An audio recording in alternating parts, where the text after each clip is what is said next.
एक तरफ राज्य सरकार किसानों की सुध लेने का दावा कर रही है, वहीं दूसरी तरफ मालवा में पोस्ता दाना किसान दुखी है। दुख का कारण यह है कि उनका उपजाया पोस्ता टर्की और चाइना के पोस्ता दाने की तुलना में बाजार में ठहर नहीं पा रहा है, और उसका कारण सरकार है, क्योंकि शिवराज सरकार के समय डोडा चूरा पॉलिसी में बदलाव के कारण पोस्ता भूसा नियम विलोपित हो गया था।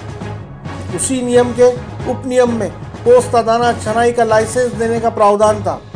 जब मूल नियम विलोपित हो गया तो उपनियम भी विलोपित हो गया, जिसके चलते नीमच, मंदसौर और रतलाम की पोस्ता दाना मंडियों में व्यापारियों को पोस्ता दाना छनाई का लाइसेंस नहीं मिल पा रहा है, और बिना छना पोस्ता दाना टर्की और चाइना के पोस्ता दाने के सामने बाजार में ठहर नहीं पा रहा है, जिससे भारतीय पोस्ता दाने का दाम नीचे गिर गए हैं, जिसका सीधा खामियाजा मालवा के पोस्ता दाना किसानों को भुगतना पड़ रहा है।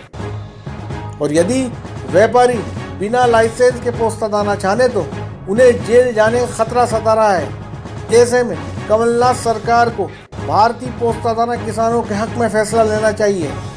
गौरतलब है, मालवा में 30,000 पोस्ता दाना किसान हैं और पोस्ता दाना को नगद फसल माना जाता है। इस पूरे मामले में हमने नीमच विधायक दिलीप सिंह परिहार और सांसद सुधीर गुप्ता से भी बातचीत की।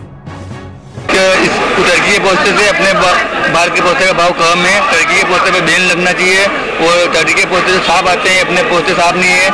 व्यापारी को लाइसेंस मिलना चाहिए जिससे अपने पोस्ते साफ निकले। पोस्ते के भाव कम है, वो पोस्ते साफ आते हैं, अच्छे आते हैं, उससे की बजाय अपने भारतीय इंडिया के पोस्ते की छपाई नहीं है इनकी इंडिया के पोस्ते की। तो ये लाइसेंस दिया व्यापारी को तो इनके पोस्ते के भाव अच्छे रहेंगे। छपाई होगी तो छपाई नहीं कर पा रही, इसमें फंबी आती है और धूल आती है, इस कारण व्यापारी को डर लगता है कि ये पोस्ते अच्छे साफ नहीं है तो लेगा कुछ फाल्ट लफड़ा पड़ जाए। इसका अभी जो माल छनाई नहीं हो पा रही है क्योंकि गवर्नमेंट ने इसको बैंड कर दिया है।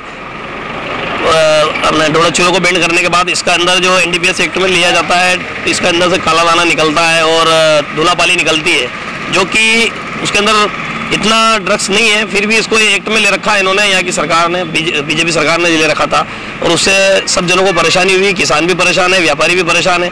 और माल की जो क्वालिटी बनती है, तो मंडी के अंदर जब माल आता है, व्यापारी उसको छान के तैयार करके शॉर्टेक्स से क्लीन करने के बाद बेचता है, तो उसमें जो वेस्ट मटेरियल निकलता है थोड़ा बहुत तो निकलता ही है। अब उसको क्लीन करके बेचेगा तो उसके अच्छे भाव आएंगे, अच्छे पैसे आएंगे, तो मार्केट में आगे माल जाता है, तो क्वालिटी बिकती है। इसी उनको जरूर, क्योंकि जो माल की सफाई होती है, क्वालिटी जाती है। आज की तारीख में आपने देखा होगा बड़े बड़े मॉल के अंदर जो पैकेट्स बिकते हैं, तो वो माल की सफाई होकर ही बिकता है, ग्रेडिंग होकर बिकता है। अब जब तक पोस्ता दाना ग्रेडिंग होगा नहीं तो उसके अंदर से माल बिकेगा, तो आज डस्ट निकलेगी उसके अंदर, तो जो खाएगा तो ही बोलेगा कि यार इन्होंने मिट्टी डाल रखी है। तो माल की सफाई नहीं होगी तो कम दाम मिलेगा, और सफाई होगी तो अच्छा दाम मिलेगा उसका। तो ये चाहते हैं कि इस एक्ट को ख़त्म कर देना चाहिए। इस एक्ट के अंदर इतने मुजरिम बंद है, बेचारे बेगुनाह है, जबकि इसके अंदर इतना तर्क पदार्थ है ही नहीं कि इसको आप ड्रग्स के अंदर इसको एक्ट में लाए। इसको मुक्त कर देना चाहिए NDPS एक्ट से, और व्यापारियों को जल्द से जल्द